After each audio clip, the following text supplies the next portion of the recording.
ಆತ್ಮೇರೆ S N Ramesh ಅವರ ಬದುಕಿನ ಚಿತ್ರಣದ 3ನೇ ಕಂತಿಗೆ ತಮಗೆಲ್ಲ ಹಾರ್ದಿಕ ಸ್ವಾಗತ. ಸೈಲೆನ್ಸ್ ಇನ್ ದ ಸೌಂಡ್, ಶಬ್ದದೊಳಗಣ ನಿಶಬ್ದದ ಈ ಕಂತಿನಲ್ಲಿ ಹಿಂದೆ ಗುರು ಇರಬೇಕು, ಮುಂದೆ ಗುರಿ ಇರಬೇಕು ಎಂಬ ಮಾತಿನಂತೆ ರಮೇಶ್ ಅವರ ಬದುಕಿನಲ್ಲಿ ಅದ್ಭುತವಾದ ಗುರುಗಳ ದರ್ಶನವಾಯಿತು. ಅವರೇ ಡಾಕ್ಟರ್ ದಿನೇಶ್ ವರ್ಮಾ. ಡಾಕ್ಟರ್ ದಿನೇಶ್ ವರ್ಮಾ ಈ ನಾಡು ಕಂಡ ಅದ್ಭುತ ಆರ್ಕಿಟೆಕ್ಟ್, ಪ್ರಾಧ್ಯಾಪಕರೂ ಹೌದು, IIT ಮುಂಬೈ ಪದವೀಧರ. ರಮೇಶ್ ಅವರ ಸೃಜನಶೀಲತೆ, ರಮೇಶ್ ಅವರ ಸಾಮರ್ಥ್ಯ, ರಮೇಶ್ ಅವರ ಒಳ್ಳೆಯ ಗುಣಗಳನ್ನು ಅವರ ಮಾತುಗಳಲ್ಲೇ ಆಲಿಸೋಣ ಬನ್ನಿ. So when I met Ramesh the first time, I saw his sketches. They were brilliant. And I was surprised to see that somebody from a small village who has done diploma in civil engineering could do something like that. These sketches were very clearly showing that he has a mind which is very innovative. He has a mind which can think different. He has a mind which can take him much further than what he is there now. In any of the arts, it is the person's mind who takes it much further. There are a lot of people who have that qualification, they cannot think like this. So Ramesh belongs to the other sect of people where he did not have a qualification. He tried hard, we tried hard to get him a qualification, but then in our university syllabus it's not possible. So he had the innovative mind which we worked together, and he was able to do excellent work with me in the office. Create the first underground resort. And the theme was very challenging, both thinking wise and technically also, because technically also it was not easy to build something like Guhantra. Yeah, imagination is there, and then you need somebody to engineer that imagination also, to make it practical, to make it what it is today. And at that time we used to sit down, we used to make sketches. He made that sketch of the tree which is there right at the entrance and different places. I used to also sort of give him some ideas of my travel up and down wherever I have gone, that I have seen something like this, this is what it is and all. And overall, he himself is such that his innovative mind will just, you give him a little bit of an idea and he can definitely propagate it to something which is like a masterpiece. Ramesh ಅವರ ಬದುಕಿನ ಹೃದಯದ ಭಾಗ ಈ CH Ramesh. CH Ramesh is the symbol of friendship, affection and business partnership. ಈ ಸ್ನೇಹಕ್ಕೆ ದೃಷ್ಟಿ ತಾಗದಿರಲೆಂಬುದೇ ನಮ್ಮೆಲ್ಲರ ಆಶಯ. ಈ ಸ್ನೇಹ ಸಾಗಿ ಬಂದ ಪರಿ, ಅದು ವೃತ್ತಿಯಲ್ಲಿನ ಯಶಸ್ಸು, ಒಳ್ಳೆಯ ಬಿಸ್ನೆಸ್ ಪಾರ್ಟ್ನರ್ ಹೀಗಿರಬಹುದು ಎನ್ನುವುದಕ್ಕೆ ಮಾದರಿ ಈ ರಮೇಶ್ ಅದ್ವಯರು, ರಮೇಶ್ ಗೆಳೆಯರು. SN ರಮೇಶ್ ಅವರ ಕುರಿತು CH ರಮೇಶ್ ಅವರು ತಮ್ಮ ಅನುಭವಗಳನ್ನು, ಭಾವನೆಗಳನ್ನು ಮುಕ್ತವಾಗಿ, ಪ್ರಾಂಜಲವಾಗಿ ನಮ್ಮೊಂದಿಗೆ ಹಂಚಿಕೊಂಡಿದ್ದಾರೆ. ಆಲಿಸೋಣ ಬನ್ನಿ. ನಾನು SN 89ಇಂದ, ಅಂದರೆ ನಮ್ಮ ಕೆರಿಯರ್ ಶುರು ಆಗೋದ್ರಿಂದ ಒಟ್ಟಿಗೆ ಇದ್ದೀವಿ. ಇದು ಬಿಸ್ನೆಸ್ ಸಕ್ಸಸ್ ಆಗೋದಕ್ಕೆ ಅಥವಾ ನಮ್ಮ ರಿಲೇಷನ್ಶಿಪ್ ಬಿಲ್ಡ್ ಆಗೋದಕ್ಕೆ ಮುಖ್ಯ ಕಾರಣ ನಮ್ಮ ಕೋಆರ್ಡಿನೇಷನ್, ಇನ್ನೊಂದು ಇಂಟಿಗ್ರಿಟಿ ಅಂತಲೂ ಹೇಳ್ಬೋದು. ಸೊ ಹಾಗೇ ನಾವು ಬೆಳೀತಾ ಬಂದ್ವಿ. ನಾವಿಬ್ಬರು ಒಟ್ಟಿಗೆ ವರ್ಕ್ ಮಾಡ್ತಾಯಿದ್ವಿ ಒಂದೇ ಆರ್ಗನೈಸೇಷನಲ್ಲಿ. ಇನ್ಫ್ಯಾಕ್ಟ್ ಆ ಆರ್ಗನೈಸೇಷನ್ನಿಗೆ ನನ್ನ ಇಂಟ್ರೊಡ್ಯೂಸ್ ಮಾಡಿದ್ದೇನೆ ರಮೇಶ್ ಅವರು. ಸೊ ಈ ವಾಸ್ ಮೈ ಫಸ್ಟ್ ಗುರು ಅಂತ ಹೇಳ್ಬೋದು. ನಮ್ಮ ಪ್ರೊಫೆಷನಲ್ ಜರ್ನಿ ಒಟ್ಟಿಗೆ ಇದ್ದಿದ್ದರಿಂದ ಆಲ್ಮೋಸ್ಟ್ ನಮ್ಮದು ಒಂಥರ ಜುಗಲ್ಬಂದಿ ಅಂತ ಹೇಳ್ಬೋದು.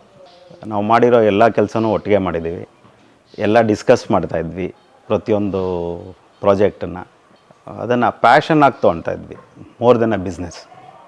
ಸೊ ಅದು ಪ್ಯಾಷನ್ ಆಗಿದ್ದರಿಂದ we use to enjoy doing it rather than business ಅಂತ ನಾವು ಯಾವತ್ತೂ ಅದನ್ನು ನೋಡೇ ಇಲ್ಲ ಅಂತ ಹೇಳ್ಬೋದು. ಸೊ ನಾವು ಯೂಶ್ವಲಿ ಮಾಡಿದ್ರಲ್ಲಿ ಫೇಲಿಂಗ್ ಆಗಿದೆ, ಇಲ್ಲ ಅಂತಲ್ಲ, ಆದರೆ ನಾವು ಜಾಸ್ತಿ ಅದರಲ್ಲಿ ಉಳ್ಕೊಂಡಿಲ್ಲ. So when ever we fail we moved on very quickly. ಅಂದರೆ ಯೂಶ್ವಲಿ ಅಲ್ಲೇ ಸ್ಟಕ್ ಆಗಿ ಅದನ್ನು ಸಫರ್ ಮಾಡ್ತಾ ಸ್ಟೇ ಆಗಿಲ್ಲ. ಮುಂದೆ ಹೋಗ್ತಾ ಹೋದಾಗ ನೆಕ್ಸ್ಟ್ ಆ ಲರ್ನಿಂಗ್ಸಿಂದಾಗಿ ನೆಕ್ಸ್ಟ್ ಪ್ರಾಜೆಕ್ಟ್ಸ್ಗಳು ನ್ಯಾಚುರಲಿ ಸಕ್ಸಸ್ ಆಗ್ತಾ ಹೋಗಿದೆ. ಸೊ ನಾವು ಪ್ರಾಜೆಕ್ಟ್ಸಿಂದ ಪ್ರಾಜೆಕ್ಟ್ಸಿಗೆ ಮುಂದುವರಿತಾ ಹೋಗಿದ್ದರಿಂದ ಹಣದ ಬಗ್ಗೆ ಗಮನ ಹರಿಸೋಕ್ಕೆ ಕೂಡ ಆಗಲಿಲ್ಲ ಅನಿಸುತ್ತೆ. ನಮ್ಮಲ್ಲಿ ಒಪಿನಿಯನ್ ಎಕ್ಸ್ಪ್ರೆಸ್ ಮಾಡೋದಕ್ಕೆ ಯಾವುದೇ ರಿಸ್ಟ್ರಿಕ್ಷನ್ಸ್ ಇರಲಿಲ್ಲ. ಈಗ ಯಾವುದೋ ಒಂದು ವಿಷಯದ ಬಗ್ಗೆ ನನ್ನ ಒಪಿನಿಯನ್ ನಾನು ಹೇಳ್ತಾ ಇದ್ದೆ, ಬಟ್ ಇಬ್ಬರು ಒಟ್ಟಿಗೆ ಯಾರೋ ಒಂದು ಡಿಸಿಷನ್ ತೊಗೋಬೇಕಾಗತ್ತೆ. ಸೊ ತುಂಬ ಸಲ ಕೆಲವು ವಿಷಯಗಳಲ್ಲಿ ನಾನು ಡಿಸಿಷನ್ ತೊಗೊಳ್ತಾ ಇದ್ದೆ, ಇನ್ನು ಕೆಲವು ವಿಷಯದಲ್ಲಿ ಅವ್ರ ಡಿಸಿಷನ್ ತೊಗೊಳ್ಳೋರು. ಸೊ ಹಾಗಾಗಿ ಹೈರಾರ್ಕಿನಲ್ಲಿ ಏನೂ ತೊಂದರೆ ಆಗಲಿಲ್ಲ. ಯೂಶ್ವಲಿ ಏನಾಗುತ್ತೆ, ಪಾರ್ಟ್ನರ್ಶಿಪ್ನಲ್ಲಿ ಇಬ್ಬರೂ ಒಮ್ಮತಕ್ಕೆ ಬರೋವಂಥ ನೆಸೆಸಿಟಿ ಇಲ್ಲ. ಯಾರೋ ಒಬ್ಬರ ವಿಷನನ್ನು ಇನ್ನೊಬ್ಬರು ಕ್ಯಾರಿ ಮಾಡೋವಂಥ ಆಪರ್ಚುನಿಟಿನೂ ಬೇಕಾಗತ್ತೆ. ಸೊ ಇಬ್ಬರು ಒಂದೇ ವಿಷಯನ ಒಂದೇ ಸಲ ಥಿಂಕ್ ಮಾಡೋದಕ್ಕೂ ಸಾಧ್ಯ ಇಲ್ಲ. ಒಬ್ಬರ ವಿಷನ್ನು ಇನ್ನೊಬ್ಬರಿಗೆ ಅಕ್ಸೆಪ್ಟ್ ಆಗಲಿ ಬಿಡಲಿ ಸಪೋರ್ಟ್ ಮಾಡೋ ಒಂದು ಮನೋಭಾವ ಬೆಳೆಸ್ಕೋಬೇಕು ಅನಿಸುತ್ತೆ. ಕಾಲೇಜು ಸಂಗಾತಿ ಝರಿ ರಿಸಾರ್ಟ್ನ ಮ್ಯಾನೇಜರಾಗಿ ಕೆಲಸ ಮಾಡ್ತಾ ಇರುವಂಥ ಗಣೇಶ್ ಆತ್ಮೀಯ ಗೆಳೆಯರಲ್ಲೊಬ್ಬರು. ರಮೇಶ್ ಅವರ ಪರಿಸರ ಪ್ರೇಮ, ವಿನೂತನ ರೆಸಾರ್ಟ್ ಕಟ್ಟುವ ಬಗೆ ಹಾಗೂ ಗೆಳೆಯರನ್ನು ನೋಡಿಕೊಳ್ಳುವ ಆತ್ಮೀಯತೆಯನ್ನು ಹೃದಯಂಗಮವಾಗಿ ವಿವರಿಸಿದ್ದಾರೆ. ಕೇಳೋಣ ಬನ್ನಿ.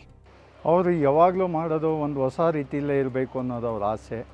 ಪ್ರಕೃತಿಗೆ ಹೊಂದ್ಕೊಂಡ ರೀತಿಯಲ್ಲೇ ಇದು ಮಾಡಬೇಕು ಅಂತ, ಪ್ರಕೃತಿನ ಹಾಳು ಮಾಡೋದೆ ಅದಕ್ಕೆ ತಕ್ಕಂಗೆ ಆ ರೀತಿ ಕಟ್ಟಡಗಳನ್ನು ಅವ್ರು ಕಟ್ಟೋದು ಭಾರಿ ಫಸ್ಟಿಂದನೂ ಅವ್ರು ಕಾಲೇಜ್ ಟೈಮಿಂದನೂ ಅವ್ರಿಗೆ ಒಂದು ಪ್ರಕೃತಿ ಮೇಲೆ ತುಂಬ ಆಸಕ್ತಿ ಇದೆ.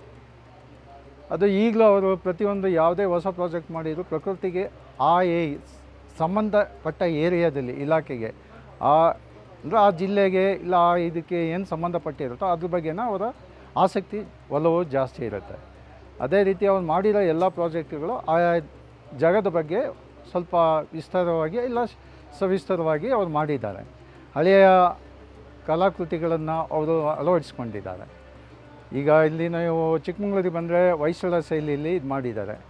ರಾಮನಗರಕ್ಕೆ ಹೋದರೆ ನೀವು ಅಲ್ಲಿ ಕೆಂಪೇಗೌಡರವರ ಅಲ್ಲಿ ಏನಿತ್ತು ಆ ಕಾಲದಲ್ಲಿ ಅದನ್ನು ಅಲ್ಲಿ ಅಳವಡಿಸ್ಕೊಂಡಿದ್ದಾರೆ. ಬಂದ ವ್ಯಕ್ತಿಗಳೆಲ್ಲ ಫಸ್ಟಿಗೆ ಬರೋದು ಅವರಿಗೆ ಜೀಪಿನ ಮೇಲಿಂದ ಇಲ್ಲಿ ಬರೋಕ್ಕೆ 2 ಕಿಲೋಮೀಟ್ರ್ ಆಗುತ್ತೆ. ಆ ಟ್ರೆಕ್ಕಿಂಗಲ್ಲೇ ಅರ್ಧ ಇದಾಗಿರುತ್ತೆ.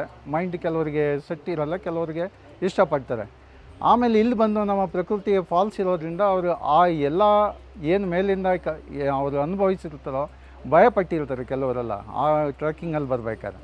ಇಲ್ಲಿ ಆ ಪ್ರಕೃತಿಯ ನೇಚರನ್ನು ನೋಡಿಬಿಟ್ಟು ತುಂಬ ಇಷ್ಟಪಡ್ತಾರೆ. ಆಮೇಲೆ ಅವ್ರು ಹೋಗ್ಬೇಕಾದ್ರೆ ಹೇಳೋದು ತುಂಬ ಅದ್ಭುತವಾಗಿದೆ, ಇಲ್ಲಿ ಮಾಡಿರೋದು ತುಂಬ ಆಶ್ಚರ್ಯ, ಈ ರೀತಿ ಎಲ್ಲ ಈ ರೋಡಲ್ಲಿ ಬಂದು ಈ ಕೆಲಸಗಳನ್ನು ಮಾಡಿರೋದು.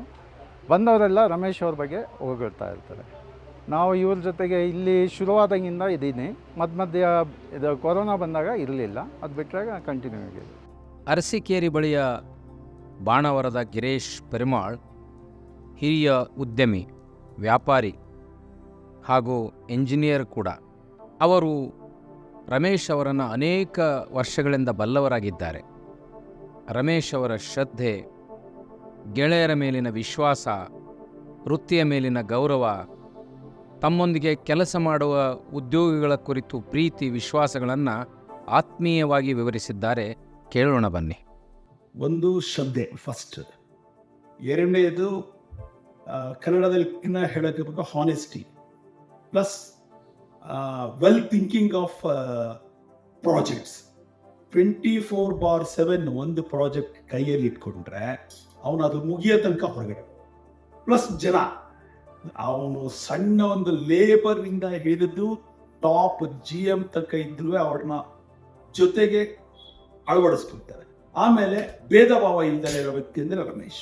ಸಣ್ಣ ಕೆಲಸ ಇರಲಿ, ಶ್ರದ್ಧೆ ಅನ್ನೋದು 100%. ದೊಡ್ಡ ಕೆಲಸ ಇರಲಿ 100%. ಸಣ್ಣ ಕೆಲಸದಿಂದ ಹಿಡಿದು ದೊಡ್ಡ ಕೆಲಸ ತಕ್ಕನು ಯಾವತ್ತೂ ಚಾಚು ತಪ್ಪದಲ್ಲೇ ನಿಗಾ ವಹಿಸ್ತಾನೆ. ಅದರಿಂದ ಅವನು ಈ ಯಶಸ್ಸು ಕಾರಣ. ಅವನ ಪ್ರಾಜೆಕ್ಟ್ ಅಲ್ಲಿ ಇನ್ವಾಲ್ವ್ಮೆಂಟ್ ಹೇಗಿರ್ತಾನೆ ಅಂತ ಹೇಳಿದ್ರೆ, ಸ್ಟಾರ್ಟಿಂಗ್ ಡೇ ಏನು ಹುರುಪಿರುತ್ತೋ ಎಂಡ್ ತನಕ ಅದೇ ಹುರುಪು. ಪ್ಲಸ್ ಕೆಲಸಗಾರರನ್ನ ಅವನ ಸ್ವಂತ ಅಣ್ಣ ತಮ್ಮ. ಅದು ಹೇಳಿದ್ರೆ ಡೈಲಾಗ್ ಅಂತ ಅನ್ಸುತ್ತೆ, ಬಟ್ ನಾನ್ ನೋಡಿರೋ ವ್ಯಕ್ತಿ, ಈಗ ನನಗೂ ಅವನಿಗೂ ಒಂದು ವಿಶ್ವಾಸ ಬಂದು 35 ವರ್ಷದಲ್ಲಿ ಏನು ಓದ್ಬೇಕಾಗಿರೋ ರಮೇಶ ಇದ್ನೋ, ಬೆಳೆದಾಗೆ ಇರೋ ರಮೇಶನು ಅದೇ ತರ ಇದೆ. ಅದು ತುಂಬಾ ಮಹತ್ವದ ಒಂದು ವಿಷಯ ಅವನ ಬಗ್ಗೆ ಹೇಳ್ಬೇಕು.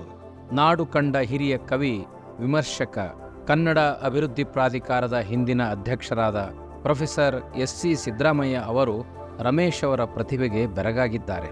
ರಮೇಶ್ ಅವರ ಕಾವ್ಯಶಕ್ತಿಯ ಜೊತೆಗೆ ಅವರ ಉದ್ಯಮಶೀಲ ಗುಣ ಹಾಗೂ ದೇಸಿ ಪ್ರತಿಭೆಯನ್ನು ಮುಕ್ತವಾಗಿ ಕೊಂಡಾಡಿದ್ದಾರೆ.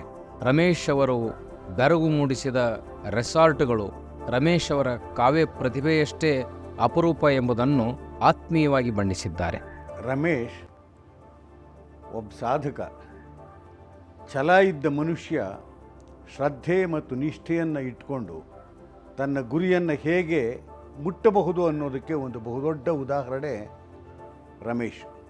ಸಾದ್ರಳ್ಳಿ ಎನ್ನುವಂಥ ಒಂದು ಸಣ್ಣ ಹಳ್ಳಿಯಿಂದ, ಕುಗ್ರಾಮದಿಂದ ಬಂದ ಮೇಕೆ ಕಾಯ್ತಿದ್ದ ಈ ಹುಡುಗ ಈ ಹೊತ್ತು ಈ ಎತ್ತರಕ್ಕೆ ಬೆಳೆದಿದ್ದಾರೆ ಅಂತಂದರೆ ಅದ್ರ ಹಿಂದೆ ಅವ್ರ ಕನಸಿದೆ.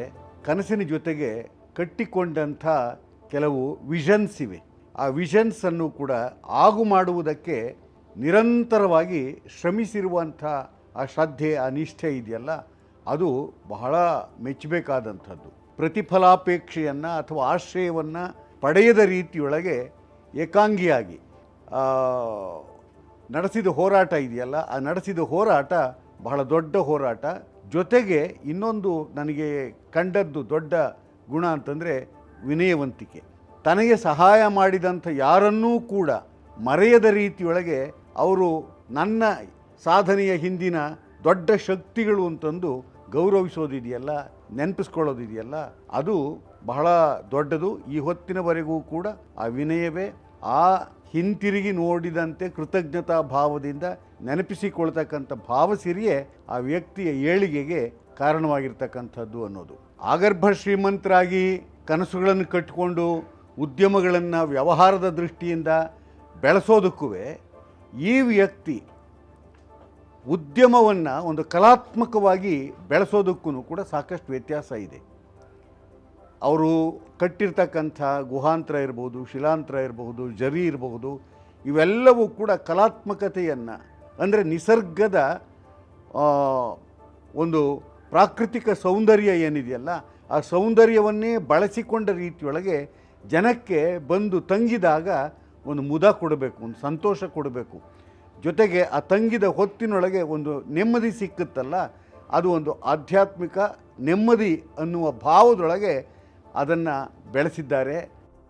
ಗೆಳೆಯರು, ಹಿತೈಷಿಗಳು, ನಾಡಿನ ಚಿಂತಕರು, ಉದ್ಯಮಿಗಳು ರಮೇಶ್ ಅವರ ವ್ಯಕ್ತಿತ್ವವನ್ನು ಆತ್ಮೀಯವಾಗಿ ಬಣ್ಣಿಸಿದ್ದನ್ನು ಕೇಳಿದಿರಿ. ಹೀಗೆ ಅವರ ಕುಟುಂಬದ ಸದಸ್ಯರು, ಸಂಗಾತಿಗಳು, ಕುಟುಂಬದ ಹಿರಿಯರು, ಗ್ರಾಮಸ್ಥರು ರಮೇಶ್ ಅವರ ವ್ಯಕ್ತಿತ್ವವನ್ನು ಆತ್ಮೀಯವಾಗಿ ವಿವರಿಸುವುದನ್ನು ಕೇಳಿದರೆ ಇದೊಂದು ಮುಗಿಯದ ಹಾಡು ಎಂದೆನಿಸುತ್ತದೆ. ಬನ್ನಿ, ಮುಂದಿನ ಕಂತುಗಳಲ್ಲಿ ಅವರ ವಿಭಿನ್ನ ವ್ಯಕ್ತಿತ್ವದ ಕೌಟುಂಬಿಕ ಹಿನ್ನೆಲೆಯನ್ನು ಪರಿಚಯ ಮಾಡಿಕೊಳ್ಳೋಣ.